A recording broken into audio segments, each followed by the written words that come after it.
ये कहानी लाहौर के मजाफाती इलाके में 2007 में पेश आई, जहां एक पुराना कब्रिस्तान था जिसके मुतालिक कहा जाता था कि वहां रात के वक्त कोई नहीं जाता।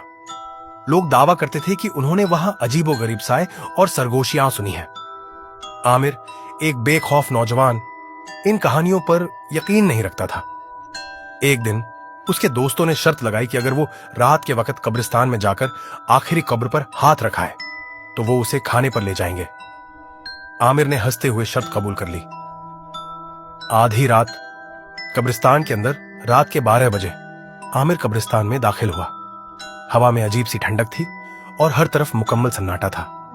रास्ते में जली हुई मोमबत्तियां और बिखरी हुई चादरें पड़ी थीं, जैसे किसी ने वहां कोई अमल किया हो। कदमों की आवाज मिट्टी पर गूंज रही थी और आमिर हर गुजरते लम्हे के साथ बेचैन होता जा रहा था। आखिरकार वो आखिरी कब्र तक पहुंचा।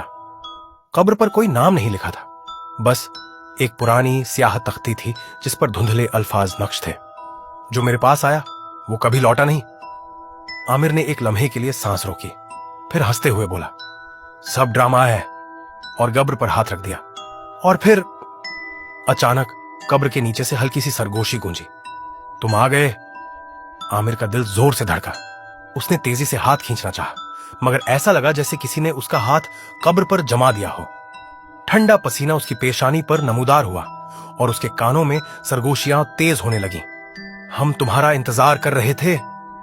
अचानक कब्र के मिटियाले पत्थर पर दरारें पड़ने लगी, जैसे नीचे कुछ हरकत कर रहा हो। आमिर ने चीखने की कोशिश की, मगर उसका गला खुश्क हो चुका था। उसके कदम जमीन से जैसे चिपक गए हों। किसी ने उसका नाम लिया। वो आहिस्ता आहिस्ता पीछे हटा और फिर भागना शुरू कर दिया, मगर कब्रिस्तान का रास्ता उसे समझ नहीं आ रहा था। हर तरफ कब्रें थीं और ऐसा लग रहा था जैसे हर कब्र से धुंधली स्याह परछाइयां निकल रही हों।